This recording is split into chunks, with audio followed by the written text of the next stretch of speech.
Lumapag sa domestic airport ng Cebu ang eroplanong sinakyan ni Cassie. Ilang sandali pa'y bumababa na siya mula roon. Isang importanteng kliyente nila ang katatagpuin niya rito, a certain Mr. Gil Dantes. Ang daddy niya ang dapat pumunta rito, kaya lamang ay may mahalaga itong inaasikaso at siyang inatasan. Masyado raw importante ang taong iyon kung kaya't siya lang ang pinagkakatiwala ang mag-represent sa ama. Flattered siya kaya lang ay sa maling panahon yata siya nito binigyan ng ganitong responsibilidad. She had been an emotional wreck these past days. Iyon siguro ang dahilan kung bakit inutusan siya ng ama na magpunta sa Cebu upang kahit paano ay makalimot siya sa nangyayari sa kanya. Marahil naisip nito na kailangan muna niyang lumaya. Paglabas niya sa airport ay kaagad na may sumalubong sa kanya. Nilapitan siya ng isang matangkad na lalaki na nakasuot ng suit and tie. "Hi, you must be Mrs. Cassie Monteverde?" Nakangiting bati nito. Nawala ang ngiti niya. Matagal na niyang hindi ginagamit ang pangalang iyon. "Miss Cassie Bautista actually. I no longer use my married name." "I see. I'm sorry." Nahihiyang ngiti nito sa kanya. "No problem. I'm Gil Dantes." Pagpapakilala nito sa sarili. Nasorpresa siya na iyong importanteng client mismo ang sumundo sa kanya pero hindi siya nagpahalata. "Pleased to meet you, Mr. Dantes." "Gil na lang. We're pretty informal here. Then, please call me Cassie." "Cassie, right. I was asked to bring you directly to the penthouse where we can have lunch together." This time, hindi na niya naitago ang pagtataka. "Nautusan ka? I'm sorry. I was under the impression na I'm meeting with you." Napangiti ito. "Nope, not me. You're meeting the big boss." Para hindi lalong magmukhang hibang dahil hindi siya na-brief sa kung sino ang talagang kausap niya sa pagpunta rito sa Cebu, nananahimik na lang si Cassie. Makikilala rin niya kung sino man iyon pag nakarating sila sa pupuntahan. Magaan na kausap si Gail. Halos hindi na niya napansin ang biyahe bago sila makarating sa office nito. Tumigil sila sa harap ng isang mataas na building. Wow! Hindi niya napigilan ang paghanga pagpasok nila sa lobby. Mataas ang ceiling nito at sobrang impressive. "This is really nice. Really, really nice. I understand this is new." Tumango si Gail. "Yup, we just moved here a year ago. Dati umuupa lang kami ng isang floor sa building dyan sa tapat. Then this lot became available." David immediately grabbed it. Napatigil siya sa paghakbang. "What did you just say?" Namula ito. Mukhang nadulas magsabi. Nang hindi pa nito dapat sinabi. He stuttered. "I said, my big boss immediately got this land and wow, he started building." Umiling si Cassie. "No, that's not what I want to know. What is his full name?" Nagbukas ang elevator at pumasok muna sila sa loob bago siya nasagot ni Gail. "Si Engineer David Monteverde." "There must be some mistake." Simula ni Cassie. Ang pakiramdam niya, nalula siya sa mabilis na pag-akyat ng elevator patungo sa penthouse. Tiningnan siya ni Gail. "I don't think so. David will just explain." "Paakyat na po sila, sir." Humarap si David sa sekretarya. "Is everything ready?" "Don't worry, sir. Okay na po." Nangingiting sagot nito. This was so unlike her boss. Mga panlimang beses na siyang tinanong nito ng tanong na iyon. But then, alam na niya kung gaano ka-espesyal ang darating na bisita dahil maaga siyang pinapasok para siguruhing maayos ang lahat ng detalye mula sa pagkain na pinahanda pa sa master chef ng Shangri-La at isa-serve ng mga uniformed waiters galing din sa sikat na hotel hanggang sa mga bulaklak na roon mismo inayos para siguradong sariwang-sariwa. "May problema po ba, sir?" Tanong ng secretary dahil hindi pa rin nakangiti ang boss at parang may inaalala pa rin. "Sa palagay mo ba I should wear this tie o mas magandang casual na lang?" Napatanga ang babae kay David dahil sa tanong na iyon. Nagpaalam na si Gail pagkahatid kay Cassie sa office. Isang may edad na sekretarya ang nagpapasok sa kanya sa conference room. "Hello, Cassie." Sinalubong siya ni David nang makapasok siya sa loob. Tipid na bati ang sagot niya. "Hi." Naramdaman niya ang tahimik na pag-alis ng sekretarya at ang marahang pagsarado ng pinto.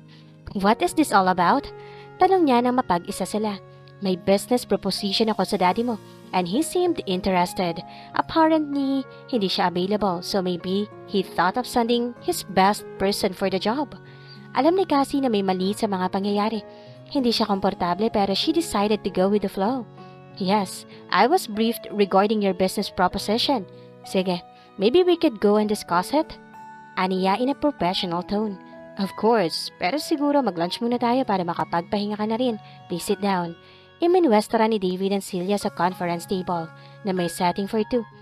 As if on cue, pag-upo niya ay lumabas ang unipormadong waiters mula sa maliit na kitchen para mag-asikaso ng pagkain. Dahil iniiwasan niyang tingnan ng diretso si David, she took the chance to look around the penthouse. Pagbalik ng tingin niya sa lalaki, ay nakatingin ito sa kanya, naghihintay marahil na sasabihin niya. "You've done very well, David," simpleng sabi niya. "Have I?" Makahulugan na pagkakasabi, may lungkot, nagbuntong hininga siya. "Look, David, about the last time, pasensya ka na if I got too emotional. Don't worry, it won't happen again." Maingat ang pagsagot ng lalaki. "Cassie, it's all right." "Okay, I just wanted that out of the way." Matapos ang tanghalian ay nagsimulang mag-discuss si David ng gusto nitong gawin. Ang proposal ay isang partnership sa development ng isang condominium building sa itaas ng commercial complex tulad ng Oakwood, pero iyong mas nababagay sa Cebu environment. Ilang oras bago na ilatag ang project brief at terms of partnership dahil maraming tanong si Cassie. "Dadalhin kita sa proposed site tomorrow morning," sabi ng lalaki. "Right now, ihahatid muna kita sa hotel para makapagpahinga ka. And then, what do you say if we have dinner tonight?" Gusto niyang tumanggi. Nag-uumpisa na siyang maging komportable habang kausap si David dahil business ang pinag-uusapan nila. Pero hindi niya alam kung ano ang discussion nila over dinner. Naisipin niyang maging prangka. "Why? So we could discuss our annulment? Kasama ba yon sa itinerary ko dito?" Magaan ang pagkakatanong niya tungkol sa annulment, pero mas nagdagdag iyon ng bigat sa sitwasyon. Ngumiti si David. "Kung okay lang sa'yo. Pwede ring hindi iyon ang pag-usapan natin, but I'm sure we can talk about something else, please." Nag-alangan pa rin si Cassie pero sa huli ay pumayag din sa alok nitong dinner. Sinundo siya ni David sa hotel para dalhin sa isang kilalang kainan, somewhere in the Metro Cebu. "Kamusta na si Flash?" tanong ni Cassie pagkasakay ng kotse. She decided earlier to be mature about this dinner at isang tabi ang tunay na mga pakiramdam niya para ma-enjoy ang gabi. Nakangiting tumingin sa kanya ang dating asawa at iyon ang ngiti ng David na mahal niya at parang kinilig ang kanyang puso ng sandaling iyon. In a special garage sa bahay ng parents ko, naalagaan siya doon. Natawa siya dahil parang isang tao ang tinukoy nito. "Kamusta na sina Mami?" Dala na nakasanayan ang tawag niyang iyon sa mga magulang ni David. Mabuti naman sila. They're both retired so they're taking time to travel and enjoy their lives. Tumahimik si Cassie. She looked out of the car window. "That's nice. Natupad mo rin ang ambisyon mo para sa kanila." Mahina rin ang sagot nito. "Yes." Hindi na sila halos nag-usap hanggang makarating sa restaurant. Sa labas sila umupo para kita nila ang ilaw ng lungsod. "It's beautiful here," she commented. "Sobra," sabi ni David pero nasa kanya ang tingin nito. Cassie smiled. "Masaya ka ba rito?" Hindi niya inaasahan na maririnig mula rito. "Yes, but I've always thought that I would be happier if you're with me." Diretsyong tugon nito. "David?" Simula niya para sawayin ito sa direksyong pinatutunguhan ng usapan. Dumating ang waiter para kunin ang order nila at kusang na-dissolve ang conversation na yon into something lighter. Cassie enjoyed the night. Nagtatawanan sila sa kung ano-anong bagay na pinagkukwentuhan. Malalim na ang gabi nang ihatid siya ni David sa tinutuluyan niyang hotel. He walked her to her room. David was looking at her in a way that made her uneasy. She grasped for words. "Alam mo, hindi ko inimagine na makasama ka ulit ng ganito. Never in my dreams have I thought na pwede tayong muli magkasama sa isang lugar na parang walang nangyari sa atin dati." "I'm sorry, Cassie. I'm really, really sorry about what happened to us." May pagsusumamo sa boses na tugon ni David. Umiling siya, unable to look at him anymore. "Good night, David." Iyon lang ang kanyang sasabihin bago buksan ang pinto ng hotel room na tinutuluyan. Hinawakan ni David ang kamay niya. She stopped. The feel of his hand against hers just made her feel like crying. She looked up at him. Nakita niya ang pakiusap sa mga mata nito. "What do you want from me?" Ayon ang nasabi niya, pero halatang nagbago ang isip. He reluctantly let go of her hand. "Good night, honey." Namumugto ang mata ni Cassie nang silipin niya ang sarili sa salamin ng sumunod na umaga. Nakatulugan na niya ang pag-iyak. She was actually surprised that she could still actually cry that much. Akala niya ay naubos na lahat ng kanyang luha pagkatapos siyang iwan ni David 5 years ago. May nagbuzz mula sa labas ng hotel room niya.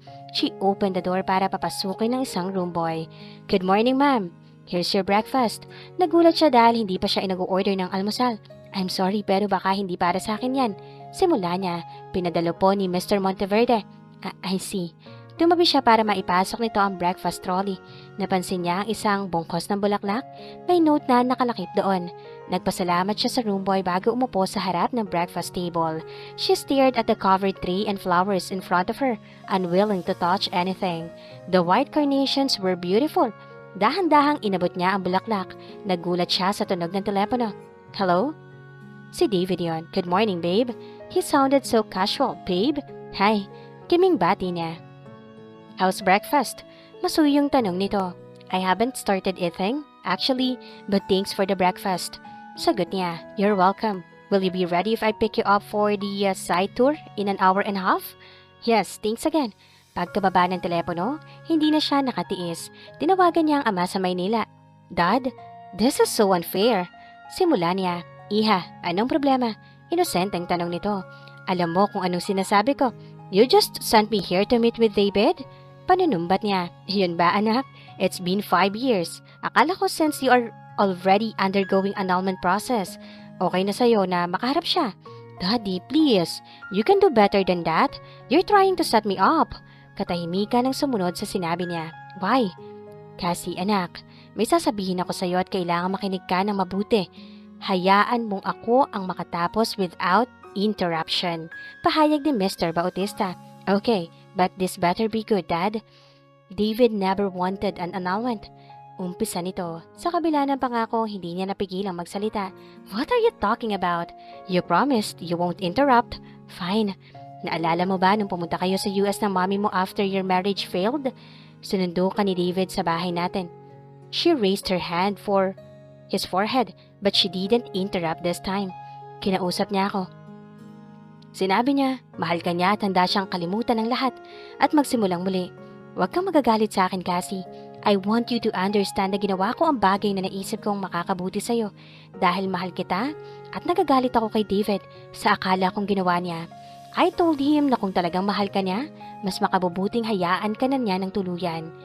By the time na makarating ang sinasabi ng ama niya sa kauling, usapan nito at ni David, kung saan ito nalaman ang pagkakamali ay muling umiyak si Cassie. I'm sorry, anak. I sent you there thinking it's the only way I could make amends for what did. Malumanay na sabi ng kanyang ama. Gusto niya magalit sa sitwasyon, pero hindi niya makuha magalit sa kanyang ama dahil alam niyang biktima rin ito ng mga pagkakataon katulad niya. They were all going around in circles, thinking the worst of each other, loving each other and yet causing each other pain. Dad, thank you for telling me. Will you ever forgive me? May himig pa kausap sa tono ng boses nito. I love you, Dad. Sabi niya, it was enough. Nakabihis na si Cassie nang pang-alis ng sunduin siya ni David. Nakashade siya para itago ang nabumugtong mga mata. Halos hindi na kasi siya makamulat sa kaiiyak. Nang buksan niya ang pinto ay nakita niya ang nakangiting mukha ng asawa. Ang una niyang gustong gawin ay yakapin ito ng mahigpit. Mahigpit na mahigpit. As if that action would help ease all the pain that she knew they both went through. Pero pinigilan pa niya ang sarili. Marami pa silang dapat pag-usapan. He had never looked so good as he did then, and she couldn't remember him looking this uncertain. I love you. Iyon ang gusto niyang sabihin, and her heart was bursting with that single emotion. Hi. Iyon ang sinabi niya. Hi. Ngumiti rin ito. Ready? Tumango siya. Tahimik silang naglakad palabas ng hotel.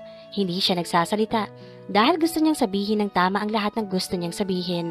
Matagal ang biyahe bago sila nakarating sa patutunguhan. Halos lapas na ng Cebu. Hindi isang commercial area ang pinuntahan nila, kundi isang mataas na lugar overlooking the sea. Hindi niya isinaboses ang obserbasyon. Binuksan ni David ang pinto ng kotse para makalabas siya. He stood uneasily beside the car. This time, hindi na pinigilan ni Cassie ang sarili. She reached out to him at hinawakan ang kamay nito. May katanungan sa mga mata nito sa aksyon niya. May ipapakita ka sa akin? Tanong niya. He nodded and led her towards the open ground, kung saan nakikita nila ang dagat. This was my first biggest investment, sabi nito. Nung bilhin ko ito, sinabi ko sa sarili ko, I will build the biggest and most beautiful house here. Tapos dito ako titira. That was 3 years ago, and I still haven't built anything. Why? Tumingin ito sa malayo. Dahil all these years, Hindi ko pa rin makita ang sarili ko na may kasamang iba dahil alam ko na kahit ano pang ipatayo ko, nothing will ever be beautiful enough kung wala ka doon. He'll look at her then. Dahil kasi, kahit ano nangyari sa atin, you are still the most beautiful thing that ever happened in my life. She took off her shades. He reached out a hand to touch her face. Made you cry again? He observed, noting her swollen eyes. All I ever wanted to do was make you the happiest girl on earth. But then it seems that in whatever I do, I always make you cry. Mula naman simula, David. Wala akong gusto kundi ikaw lang ang makasama ka habang buhay. Sinserong pahayag ni Cassie. Saglit itong napapikit. I'm sorry. Masuyong saad nito na hinaplos ang kanyang pisngi. Sinabi ni Daddy, pinuntahan mo ako sa bahay noon para makipagbalikan sa akin. Sana nalaman ko agad. I'm sorry. Ulit nito. I know it will never be enough for the pain I caused you. Hindi na niya ito pinatapos magsalita. Ginawa ni Cassie ang kanina pa niyang gustong gawin na makita ito kaninang sinundo siya. Niyakap niya ang asawa na mahigpit na mahigpit. Patawarin mo ako sa lahat ng kasalanan ko sa iyo, Cassie. Kung naging mahina ako sa lahat ng pagsubok na dumaan sa ating buhay. Mahal na mahal kita at hindi ko nahahayaan na mawalay ka pa sa akin. Naiiyak na saad ni David. Mas mahal kita, David. Ikaw lang ang lalaki sa buhay ko at wala nang iba. Isang masuyong halik ang ginawad ni David na agad namang tinugon ni Cassie. Sobra ang gulat ni Cassie nang malaman na alam ni David ang tungkol sa pera na kinuha sa kanya ni Adrian. Pinangako ni David na magbabayad ang lalaki sa nagawa nitong kasalanan sa kanilang mag-asawa. Makalipas pa ang ilang taon ay masaya ang nagpagsasaman ni David at Cassie. Nakatira na rin sila sa napakalaking mansyon sa Cebu na pinatayo ni David para sa kanilang pamilya at meron na rin silang anak na lalaki na sobrang bibo na kinagigiliwan ng mommy at daddy ni Cassie. Ang kanila daw unang apo na magmamana ng kumpanya nila. Nakulong na rin si Adrian dahil sa ginawa nitong panloloko sa kumpanya at kina Cassie at David. Ngayon, ay wala na mahihiling pa ang mag-asawa sapagkat masaya at buo na ang kanilang pamilya kasama ng anak nilang si Paolo, ang sentro ng kanilang makulay na pagsasama. At dito na po nagtatapos ang ating kwento.